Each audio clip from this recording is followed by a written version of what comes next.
My only purpose is to teach children to rebel against authority figures, said Sherman Alexie.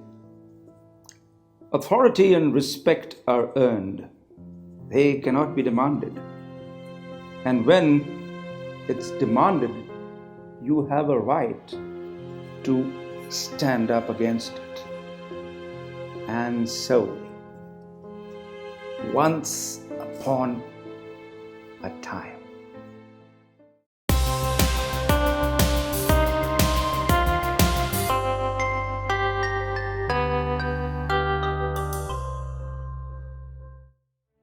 Bunty had always been a problem child, a rebel without a pause.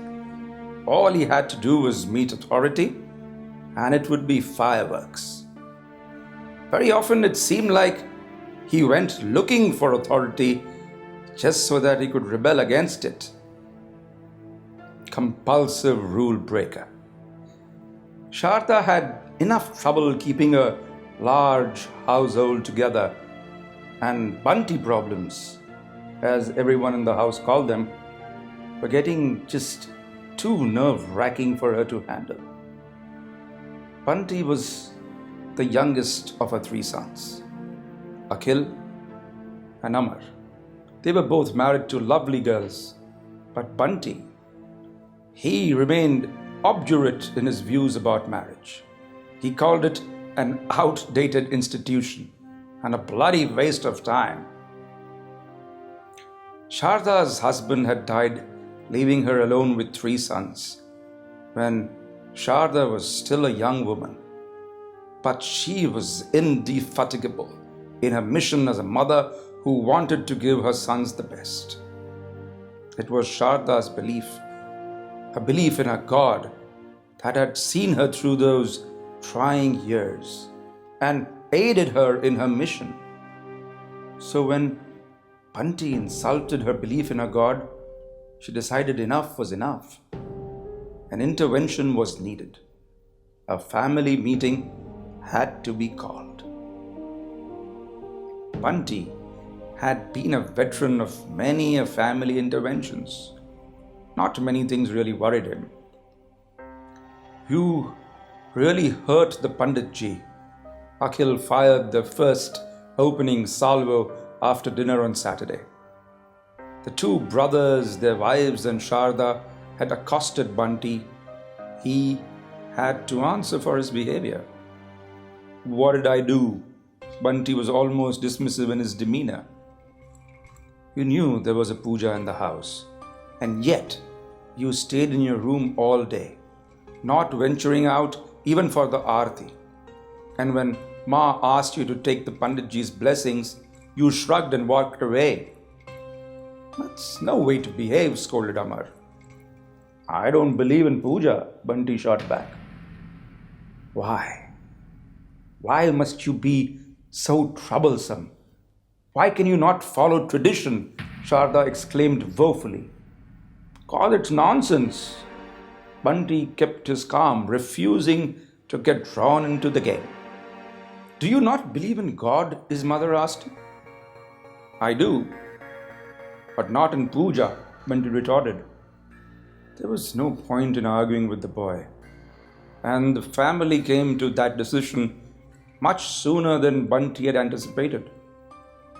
Sharda was disappointed in Bunty, but Akhil and Amar explained to her that it was the arrogance of youth, and as time went by, he would understand the value of tradition. Sharda secretly prayed he would. What no one in the family expected was in the coming days, Bunty's behavior would go from odd to bizarre. One evening, the intercom in the house rang, and when Sharda answered it, she found it was the building security on the line. The security guard had a message from Bunty. He was hungry and wanted dinner. Sharda was convinced that Bunty had lost his mind. Why do you have to ask the apartment security to talk to me? Can you not tell me that you are hungry? Bunty said nothing in response. But an hour later, the security guard called again with another message. Bunty says that he did not want to hurt you and he loves you. It was just that he was very hungry. Sharda said nothing. She only wished she had a way of rebooting Bunty's mind. As the days went by, Bunty would speak only through the security guard. Everything that Bunty wanted, it was the security guard who would ask Sharda. Finally, Sharda had had enough. She barged into Bunty's room with the rest of the family in tow and told him in a firm, quiet tone that she had decided to leave the house. It was obvious that Bunty and she could not live together.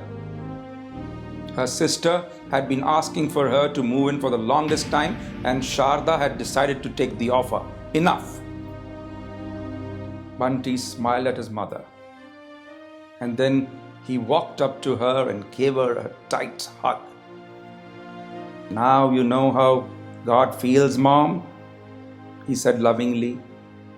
The best the family could do was look at Bunty confused.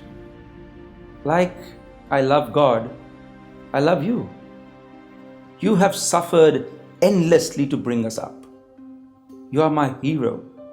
And yet, when I talk to you through the security guard, does it not feel bizarre? Sharda was more perplexed than ever. God loves you, and Akhil and Amar and Bhabi. He's been with us through everything. Do you think you need a pandit to talk to him? Do you think he needs tradition to get to him? Do you think God speaks Sanskrit and does not understand our language? Do you think he needs for you to extol his virtues and pay him obeisance to him for your love? Is your God like that? Mine is not. For the first time in her life, Sharda understood that though Bunty was a rebel, he was a rebel with a cause. She hugged him tight. He reminded her that the greatest tradition of our land was Vad, Vivad, Samvad, the freedom to argue, question, and discuss.